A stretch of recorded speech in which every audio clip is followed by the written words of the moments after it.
2 अंगुल छोटी क्यों रस्सी? परमात्मा को बांधने का रहस्य जानो। उत्तर है, पहला तो भक्त का भजन, परिश्रम एवं सर्वेश्वर की स्वनिष्ठ कृपा, इन शब्दों के व्यक्त होने पर ही सर्वेश्वर परमात्मा बंधन स्वीकारते हैं। श्री कृष्ण स्वेच्छा से ही बंधन में आए हैं। जब तक उनकी इच्छा नहीं थी तब तक जननी उन्हें बांध न सकी। जिस समय वे मैया का हाथ छुड़ाकर भागना चाहते थे, उस समय उनकी ऐश्वर्य शक्ति को यह प्रतीत हुआ, मेरे स्वामी माता का बंधन स्वीकार नहीं चाहते। फिर क्या था, अविलंब वे काम करने लगी। तत्क्षण श्री कृष्ण के उदर में विभूता का विकास हो गया। अवश्य ही विभूता को यह भय अवश्य था कि कहीं मेरे दर्शन से ब्रजेश्वरी के वात्सल्य भरे हृदय में आघात न लग जाए। इसीलिए जननी एवं गोपियों से अलक्षित रहकर ही वे अपना प्रभाव दिखाने लगे। बाह्य दृष्टि से मेखला परिशोभन उदर ज्यों का त्यों बना रहा, उसमें तनिक भी परिवर्तन नहीं हुआ, पर उदर की परिधि अनंत अपरिसीम बन गई। अब विभु उदर को बांधने की शक्ति किसमें? असंख्य ब्रह्मांड भी पंक्तिबद्ध होकर उस उदर को घेर नहीं सकते। किंतु श्री कृष्ण की मांग पूरी हुई, जननी में परिश्रम से थकान हुई, तब कृपा शक्ति का उन्मेष हो गया। कृपा शक्ति के आने पर अन्य समस्त शक्तियां छिप जाती है या आवश्यकता होने पर उन्हीं का अनुगमन करती है। कृपा ने श्री कृष्ण में बंधने की इच्छा दी तथा विभूता को प्रभाव समेटने का आदेश दे दिया। संत बताते हैं, यहाँ पर ऐश्वर्य शक्ति और वात्सल्य शक्ति का झगड़ा हुआ है। ऐश्वर्य शक्ति कहती है, मैं मेरे स्वामी को बांधने नहीं दूंगी। वात्सल्य शक्ति कहती है, मैं अपने पुत्र को बांध के रहूंगी। यशोदा के लिए श्री कृष्ण केवल मेरा पुत्र है, ईश्वर नहीं है। लाला ने सोचा, आज मैया बहुत क्रोध में है, यही बहाना लेकर आंगन में खड़े श्रापित वृक्ष व यमलार्जुन का उसका उद्धार कर दूं। कृष्ण ने ऐश्वर्य शक्ति से कहा, तो शांत हो जा, यहाँ मैं ईश्वर नहीं यशोदा का लाला हूँ। माँ के सामने ऐश्वर्य की जरूरत नहीं है, उन्हें मुझे बांधने दे। जब स्वामी की बंधन की इच्छा देखी तो ऐश्वर्य शक्ति शांत होकर छिप गई और लाला बंधन में आ गए। बंधन नहीं हो पा रहा था तो श्री कृष्ण शांत हो गए थे, पर जैसे ही बंध गए वैसे ही नेत्रों से पुनः झरझर करता हुआ अश्रु प्रवाह बह चला। उसी वक्त सखा भी आ पहुंचे। अपने सखा प्राण ठाकुर अध्यक्ष की यह दशा देखकर उन सबका मुख म्लान हो रहा था। मैया ने उनकी ओर देखा एवं उन्हें पुचकारने लगी, बोली, पुत्रों, इसे तुम सब देखते रहना भला, और देखो यदि यह बंधन खोलकर भागने लगे तो मुझे बता देना। बच्चों को ऐसे कहकर कान्हा का मुख देखने लगी। गोपियां प्रस्तर प्रतिमा की भांति खड़ी है। उन्हें इतना तो भान है कि मैया ने श्री कृष्ण को बांध दिया, पर इससे पूर्व जो उन्होंने आश्चर्य देखा था उसका प्रभाव उस पर अभी भी था। वे प्रकृतिस्थ नहीं हो पा रही। केवल एक गोपी में मानो किसी अज्ञात शक्ति ने चेतना भर दी हो। इस प्रकार मैया की सारी चेष्टाओं को देखने की क्षमता आ गई। उसने श्री कृष्ण की ओर देखा, बंधन से छूटने रोते हुए श्याम सुंदर को देख व्याकुल हो गई। इतने में मैया आंगन की ओर मुड़ गई। अब गोपी से रहा नहीं गया, आगे बढ़कर मैया का हाथ पकड़ लिया। कान्हा को अतिशीघ्र छोड़ दे। कृष्ण का रोना देखकर समझाने लगी, प्रार्थना करने लगी, प्रभु को प्रबल प्रेम के पाले पढ़कर प्रभु को नियम बदलते देखा, खुद का मान टले टल जाए, जन का मान न टलते देखा। जिनके वक्र भ्रकुट के पैसे सागर सप्त उबलते देखा, उनको ही यशोदा के भय से अश्रु बिंदु द्रग ढलते देखा। सुखदेव जी कहते हैं, इस प्रकार भगवान ने अपनी भक्त वत्सलता दिखलाई है। जो प्रसाद पुत्र ब्रह्मा, उनके पौत्र अपनी आत्मा शंकर को, अर्धांगिनी लक्ष्मी को न मिला, वह प्रसाद यशोदा को मिला है। इससे बढ़कर यशोदा का और भाग्य क्या होगा। इसीलिए महापुरुष ने कहा, संसार में यशोदा से बढ़कर कोई दूसरा देव नहीं, जिसके उखल में बंधे हुए प्रभु मुक्तिप्रद भगवान स्वयं की मुक्ति के लिए रो रहे हैं। एक के बाद एक गोपी कृष्ण का क्रंदन सुन चेतना में आने लगी। एक सखी कहने लगी, अरे मैया कितनी रिस करती हो, छोड़, पेट से डोरी देख, नहीं देख हरि कितने रो रहे हैं। यशोदा कहती है, जाओ, चली जाओ अपने घर। तुम्ही सबने मिलके ढीठ कियो लाला को, अब छुड़ाने आई है। तुम्ही सबने मिलके लाला को बंधवाए हुए, अब छुड़ाने आई हो। मुझसे मत उलझो, मुझे अपने बाबा की सौगंध है, अब न छोड़ूंगी श्याम को। मैंने भी उसे देख लिया। मैंने देव पूजा के लिए दही जमाया, उसी दही को गिरा दिया, मटकी फोड़ दी। कृष्ण जैसा बेटा जिस घर में हो, वहाँ देव पितर की पूजा नहीं हो सकती। कृष्ण ही सब कुछ होने के नाते मैया ही गुण गा रही है। दूसरी सखी कहती है, हे दीवानी यशोदा, दही के कारण लाला को बांधा, ये उपदेश किसने दिया। अगर इतनी अचकरी करता भी है तो तेरे पेट का जाया है। देख देख जरा लाला का मुख, साटे देख कितने डर रहे हैं। अरे इसे जो देखता है उसको वो आनंद देता है।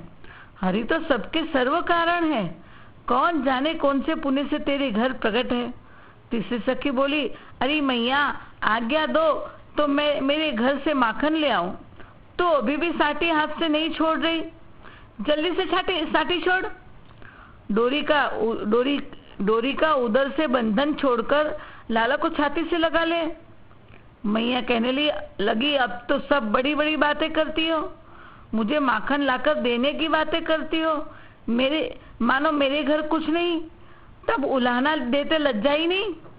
मेरे लाला को तुम सबने ही बंधवाया है, शिकायत कर करके मेरा मूड खराब कर दिया।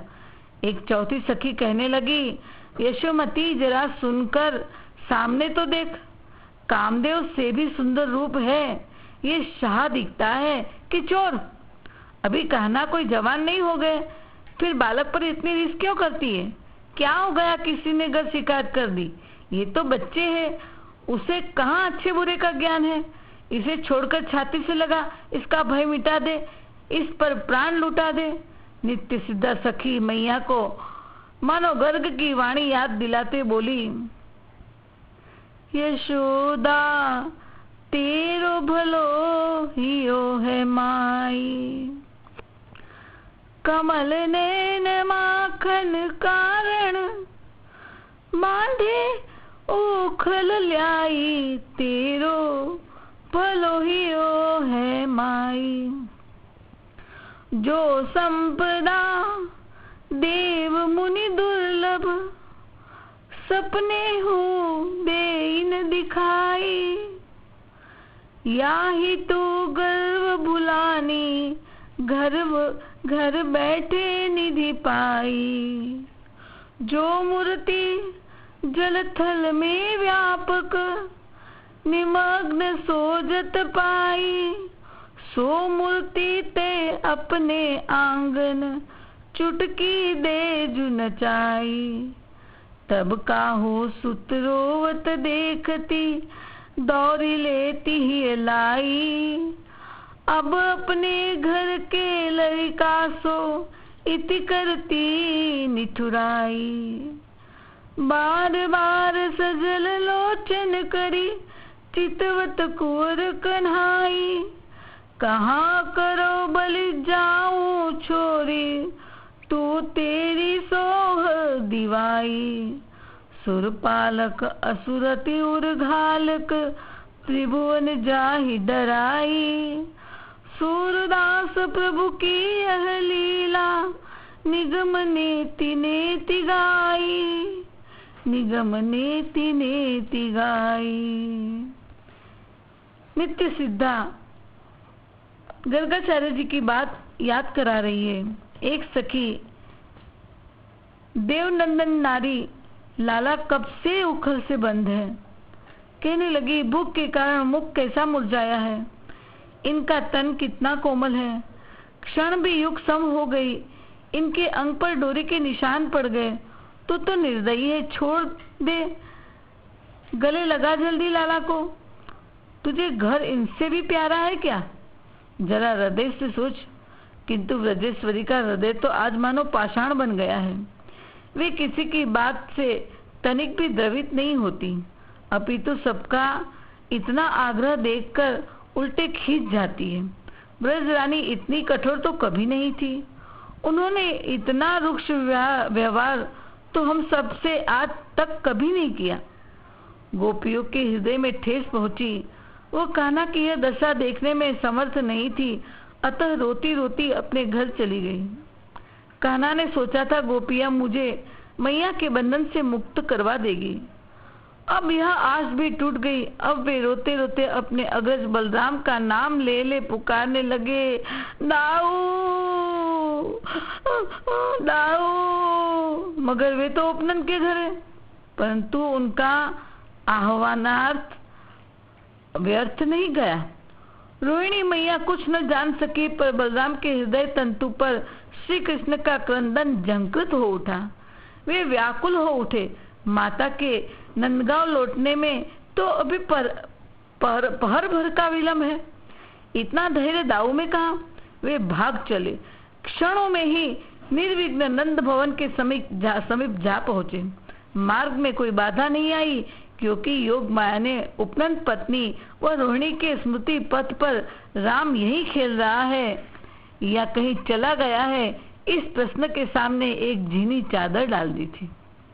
नंद प्रांगण से लौटती हुई कुछ गोपियों ने बलराम की ओर देखा एवं बलराम ने उनकी ओर देखा। एक अतिशय व्यथित गोपी चटपट श्री कृष्ण के उखल बंधन की सारी बात राम को सुनाने लगी कि प्रातः से ही तुम्हारे छोटे भैया को जसुमती ने उखल से बांध रखा है। फिर तो रोहिणी नंदन दौड़ पड़े, श्री कृष्ण के समीप चले आए। पर आह, अर्जुन की दशा देखकर दाऊ, अनुज की दशा देखकर दाऊ के नेत्र छल छल करने लगे। अपने हाथों से मैया की साड़ी खींचकर कान्हा के पास लाकर गदगद कंठ बोले, श्याम ही छोरी मोहि बांधे बरु, निकसत सगुन भले नहीं पाए। मेरे प्राण जीवन धन कान्हा, तिनके भुज मोहि बंधे दिखाए। हे मैया, मैं जब निकला ना तो मुझे सगुन अच्छे नहीं लगे। मेरे प्राण जीवन धन कान्हा के मुझे हाथ बंधे हुए दिखाई दिए। मैया, मैं वहां व्याकुल हो गया। मुझे लगा जरूर मेरा अनुज दुखी है। वहां से निकला तो मुझे हृदय में दर्शन हुए कि मेरा प्राण जीवन धन कान्हा के दोनों हाथ बंधे हैं। मैया, तू कान्हा को छोड़ दे, उसके बदले मुझे बांध दे। ओह! अग्रज की बात सुनते ही यशोदा के प्राणों में टीस सी चलने लगी। उन्हें भान हुआ कि अब कठोरता के इस झूठे स्वांग का निर्वाह करना उनके लिए असंभव है। किंतु नहीं, उसी क्षण अचिंत्य लीला महाशक्ति ने वात्सल्य रस घन मूर्ति यशोदा रानी के मन को अपने हाथ में ले लिया। ब्रजेश्वरी तो उमड़ते वात्सल्य सिंधु में बहने जा रही थी, पर लीला शक्ति उन्हें बाहर निकाल ले आई तथा उन पर अपना हाथ फेरकर कुछ समय के लिए धैर्य धारण करने योग्य बना डाला। अवश्य ही मैया बलराम को बोलकर उत्तर न दे पाई। केवल उसकी प्रार्थना को अस्वीकार करते हुए अपना सिर किंचित मात्र हिला पाई। अब तो रोहिणी नंदन को क्रोध आया और नेत्र और भी अरुण हो गए।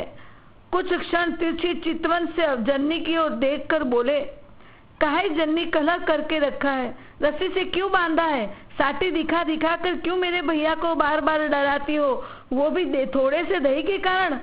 मेरे से नहीं देखा जाता। छो तो और जो तन को आज देखत सोए तू जननी कुछ बस नहीं, जो कछु करे सो होए। तू हरि को पहचानती नहीं, तेरे किस पुण्य से वे तेरे वश हो गए हैं। यशोदा मन ही मन हंस पड़ी, बोली, सुनहु बात हलधर तुम मेरी, करने देहु सेवा इनकेरी। माखन खात पराई जाई, प्रकटन चोरी नाम कन्हाई। तुम ही कहो कामी के ही केरी, नौ निधि की मेरे घर ढेरी। हो हारी बरजत दिन रात, मानत नाही न मेरी बात।